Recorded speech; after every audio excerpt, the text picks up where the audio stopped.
New day, new drama in South Africa. According to new reports, Presley Chweneyagae wife finally talks about why she didn't attend her husband's memorial service.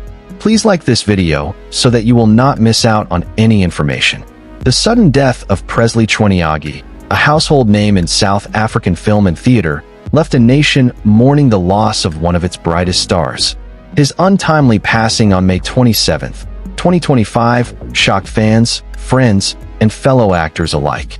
At just 40 years old, Presley died due to respiratory complications, a condition he had quietly battled in recent months. As tributes poured in from across the continent, many anticipated his memorial service would be a moment of collective healing. Held at the Mabatho Convention Center in Mahikeng, the service drew a large crowd of industry professionals, friends, and fans. It was a dignified and emotional event, filled with tearful reflections, clips from his most iconic performances, and messages of hope and resilience. But amid the grief and remembrance, one presence was noticeably absent: his wife, the woman who had shared his personal life away from the lights and cameras. Speculation quickly grew.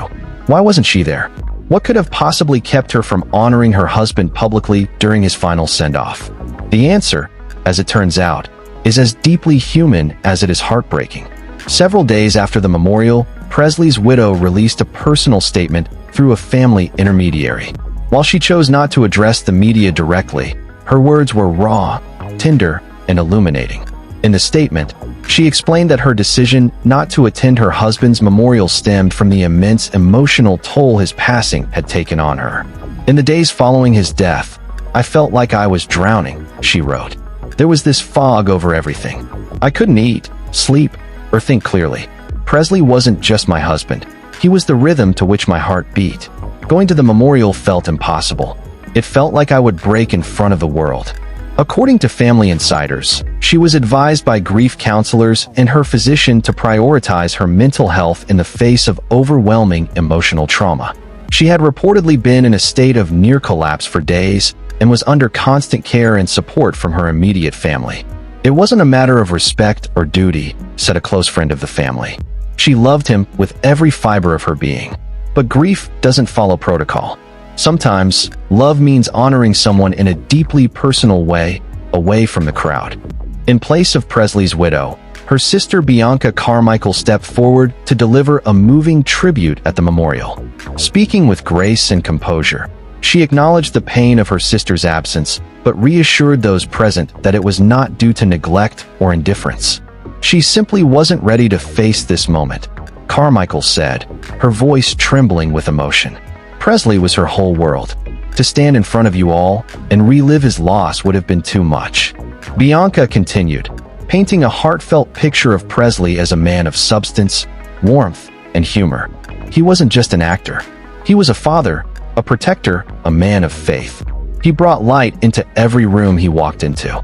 And he loved my sister with a devotion that was humbling to witness. Presley Chweneyagae's influence extended far beyond his Oscar-winning role in Tsotsi. Raised in Mahikeng, he used his early life struggles as fuel for his artistic journey. From community theater productions to major television dramas, Presley's performances were always infused with depth, vulnerability, and social consciousness. Beyond acting, he was a passionate advocate for youth development and mentorship in the arts. He co-founded several initiatives aimed at helping underprivileged young people pursue careers in film, writing, and performance. One such mentee, who spoke during the memorial, described him as the kind of man who saw gold in others when they only saw coal in themselves. In many ways, Presley was more than a performer. He was a cultural ambassador, using his art to reflect the soul of South Africa. While the memorial service was underway in Mahikeng, Presley's wife found her own way to honor his memory. According to close family members, she held a private ceremony at their home. Surrounded by only a few trusted individuals, she lit candles, recited their wedding vows, and played songs they had cherished during their time together. She cried, she laughed, she talked to him as though he were still in the room, a family member shared. It was spiritual, deeply intimate, and incredibly painful. That was her goodbye. This quiet, solitary grieving process stood in stark contrast to the public outpouring of emotion at the memorial, but it served as a poignant reminder that there is no right way to mourn. Every love story is different, and every goodbye reflects that difference. Presley Chweneyagae will be laid to rest on Saturday, June 7, 2025. The funeral will take place at the Acacia Community Hall in Pretoria, with burial at the Zandfontein Cemetery. His wife is expected to attend this more private, family-oriented event, and family sources indicate that she has been preparing emotionally for the occasion. Presley lived with love, and I will honor him with love, even in silence. Thank you to everyone who has held me in their thoughts. Please continue to celebrate him, not just as a star, but as a husband, father, and man of compassion. Presley's wife's decision to grieve in solitude reminds us that public expectations must never outweigh private emotions.